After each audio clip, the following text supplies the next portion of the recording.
Magandang umaga, kumusta po? Narito po ulit ang update natin para sa lagay ng ating panahon.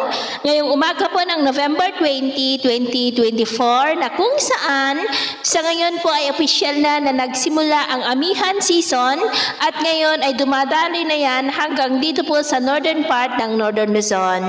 Ang amihan po ay malamig na hangin na nanggagaling po dyan sa may northeast o sa mga bansa po na nasa bandang taas natin na mayroong snow. At ito din ay tinatawag na northeast monsoon na kadalasan po na nakakaapekto dito po sa ating bansa mula po sa buwan ng Oktubre o Nobyembre hanggang po sa buwan ng Marso. Nagbabago rin po ang posisyon ng amihan, depende po yan sa lakas nito.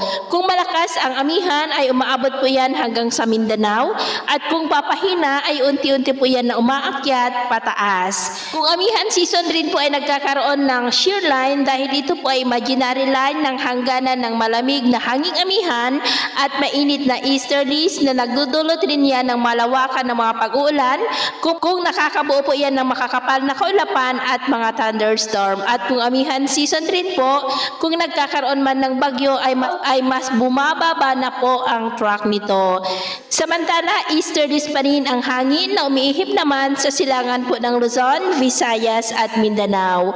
At sa atin pong long range forecast ay wala pa rin naman pong bagyo na namamataan na tatawid po dito sa ating kalupaan. Posible po na hanggang sa matapos ang buwan na ito ay storm free po tayo pero hindi pa rin inaalis ang posibilidad na may mabuong sama ng panahon sa silangan po ng ating bansa lalo na po sa huling mga araw ng Nobyembre o hanggang po sa unang linggo ng susunod na buwan ay posible ang pamumuo ng mga weather disturbances at ang susunod na bagyo ay tatawagin po sa local name na Bagyong Kerubin. At sa lagay ng ating panahon ngayong madaling araw ay generally fair weather naman po sa malaking bahagi ng ating bansa pero dahil sa amihan ay may mga pag-ulan sa ilang bahagi ng Batanes, Babuyan Islands, ilang bahagi ng Northern Cagayan at dahil naman sa mga localized thunderstorm ay may mga isolated rains sa ilang bahagi po ng Quezon, Catanduanes, Mercedes, Capiz, Sorsogon, Calicanto sa may Batangas, Calapan, Palawan,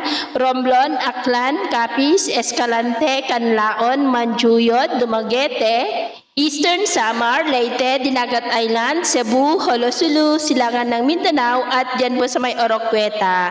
At mamaya po ay asahan naman natin na sisikat ang araw sa malaking bahagi ng ating bansa pero dahil sa amihan ay cloudy skies with isolated rains pa rin sa may extreme northern Luzon at northern part po ng Cagayan. At dahil naman sa mga localized thunderstorm ay may mga malalakas na ulan ngayon ang aasahan sa Palawan at cloudy skies with isolated rains rin sa ilan pang bahagi ng Quezon, Southern Batangas, Calapan, Aklan, Capiz, ilang bahagi ng Leyte, Samar, ilang bahagi ng Bohol, at isilangan ng Mindanao maging sa ilang bahagi ng Bicol. At mamayang hapon, generally fair weather pa rin sa malaking bahagi ng ating bansa pero posible pa rin ang cloudy skies with isolated rains sa ilang bahagi dulot ng amihan dito sa Cagayan at extreme northern Luzon at localized thunderstorm epekto ng easterlies sa nalalabing bahagi po ng ating bansa.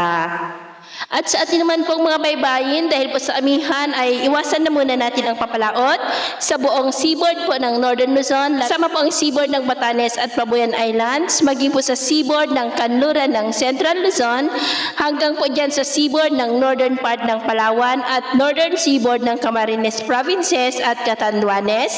Dahil ang mga alon dyan ay posible po na aabot hanggang sa 4 to 7 meters height. Kaya hanggat maaari ay iwasan na muna natin ang papalaot dyan sa mga may kulay pula para po mas makaiwas sa mga sakunang pangkaragatan. So ito po ang latest update natin sa araw na ito. Taka po muli si James na nagsasabing sa kahit na pagsubok po na darating sa ating buhay, huwag na huwag po tayong mawawalan ng pag-asa. Thank you and God bless.